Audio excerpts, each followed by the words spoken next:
General فیض ٹھیک ہے.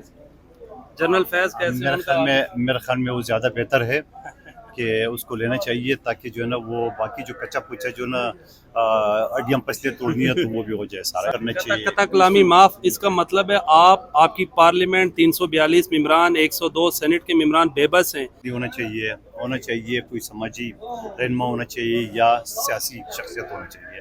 میرے تو یہ تجویز ہے کیونکہ ججز نے بہت بڑا کام کیا پاکستان کی جوڈیشل سسٹم کو 39 نمبر پہ پہنچا دیا. ان لوگوں نے بڑے کام کیے, جیل سارے خالی ہو گئے, سب کو انصاف مل گیا. تو میرا خیال میں ریٹائر جنرل فیض ٹھیک ہے.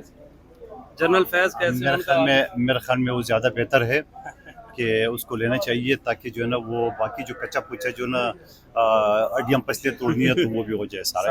جنرل فیض ہو گیا, دیکھیے جنرل فیض ہو گیا یا دوسرے لوگ ہو گئے, جس طرح آرمی کے اندر اس نے افراتفری بنایا, جس طرح آرمی کے اندر انہوں نے آسانی سے کور کمانڈر ہاؤس اسلام آباد میں جس کو جناح ہاؤس کہتے ہیں, لاہور کا جس کو جناح ہاؤس کہتے ہیں, تو میں کہ یہ سمجھ رہا ہوں کہ میں تو آپ کی کرنا چاہیے. قطع کلامی معاف. اس کا مطلب ہے آپ کی پارلیمنٹ 342 ممبران 102 سینٹ کے ممبران بے بس ہیں. ان کو بلا تک نہیں سکتے, اتنے بے بس ہیں سر آپ.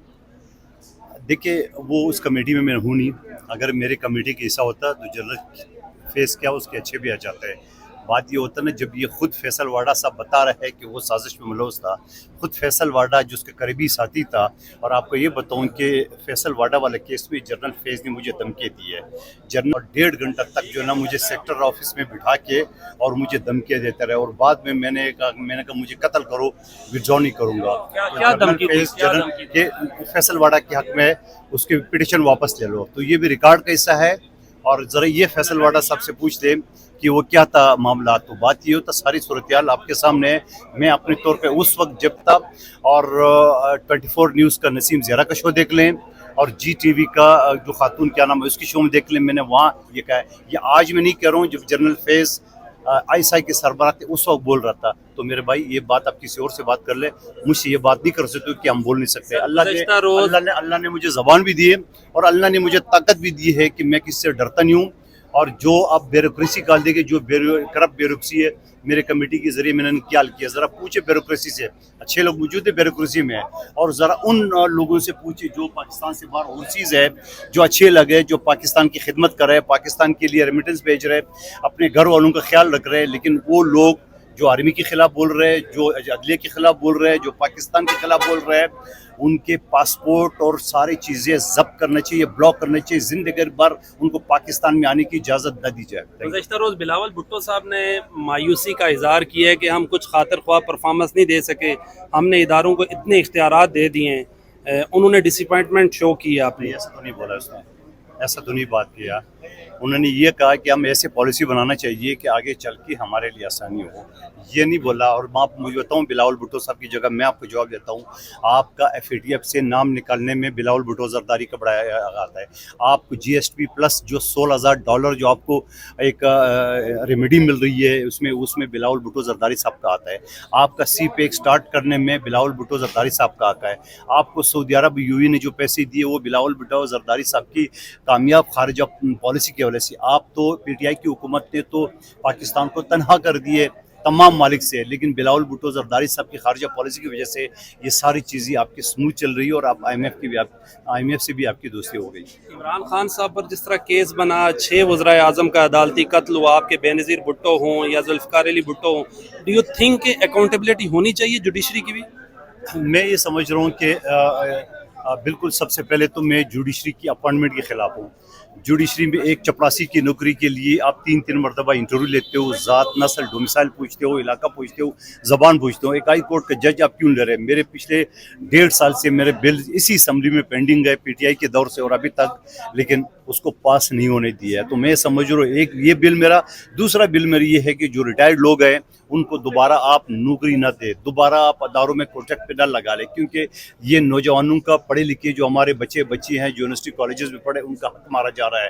مگر بدقسمتی سے وہ بل بھی ریجیکٹ ہو گیا. تیسرا بل میرا جو ڈومیسائل پی آر سی کے حوالے سے, جو غیر ملکی ڈومیسائل آسانی سے بنا سکتا ہے پیسے دے کے، اور پاکستانیوں کو ڈومیسائل نہیں بن رہا ہے. میرے حال کے NA-249 میں 140 لڑکوں نے پولیس کے جو کانسٹیبل کی نوکری کے لیے ٹیسٹ دوڑ پاس کیے، مگر اس کی ڈومیسائل بعد میں کہا کہ یہ جعلی ہے. جن نے پیسے دیے وہ اصلی ہو گئے، جنہیں پیسے نہیں دیے. تو میں یہ سمجھ رہا ہوں کہ ڈومیسائل PRC کے لیے جو نا قانون ایک ہونا چاہیے. میں نے الحمدللہ کمیٹی سے بھی پاس کرا دی ہے، اسمبلی سے بھی تحریک پاس کرا دی ہے، لیکن آگے چل کے عمل درآمد کرنا یقیناً حکومت پاکستان کا کام ہے. صاحب آخری جو 24 گھنٹے ہوتے ہیں ڈاکٹر بھی کہتے ہیں دعا کریں مریض بچ جائے. تو مجھے یہ بتائیں، آپ نے 15 ماہ میں جو مہنگائی تھی وہ تو ڈبل سے بھی اوپر چلی گئی ہے. آپ کچھ کر نہیں سکے جس وجہ سے آپ نے عمران خان صاحب کو ہٹایا تھا. بلاول بھٹو کے تو زیادہ باہر کے دورے ہیں.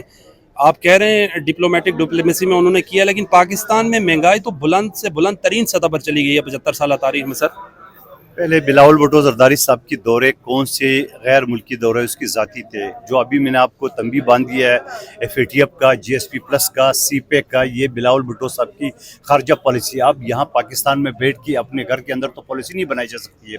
آپ یقیناً ممالک میں جائیں گے تو بلاول بھٹو صاحب جو گئے، بلکہ بلاول بھٹو زرداری صاحب کے جانے سے یوں سمجھ لو کہ پارٹی کے جو تنظیم ہے ان کے اوپر اثر پڑا، اس وجہ سے کہ وہ پاکستان کی خاطر یہ سارے دورے کر رہے تھے. تو میں یہ سمجھ رہا ہوں کہ بلاول بھٹو صاحب اگر وزیر خارجہ نہیں ہوتے تو یقیناً پارٹی کو مضبوط مزید بنا لیتے، لیکن چونکہ یہ بھی ضروری تھا پاکستان کے لیے.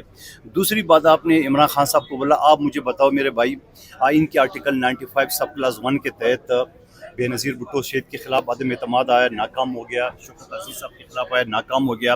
بلوچستان کے 2 وزراء اعلیٰ چلتا پھر رہی ہے. تو کون سا غیر آئینی کام کیا ہے اسمبلی نے؟ آئین کے آرٹیکل 295 کے تحت مہنگائی یہاں اس ہاؤس سے جو نا قانونی بل پاس ہو چکا ہے. تو دوسری بات یہ کہ آپ جو مقدمات کے حوالے سے کریں، یقیناً میں ایک سوشل ورکر ہوں، میں یہ کہنا چاہ رہا ہوں کہ پیپلز پارٹی کے دور میں آرٹیکل 10 کا انسرٹ ہوا ہے، اندراج ہوا ہے. اس حوالے سے ہر ملزم کو اپنا حق ملنا چاہیے.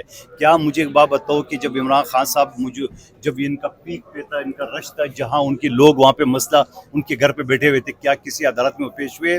کیا کسی انکوائری کے سامنے پیش ہوئے؟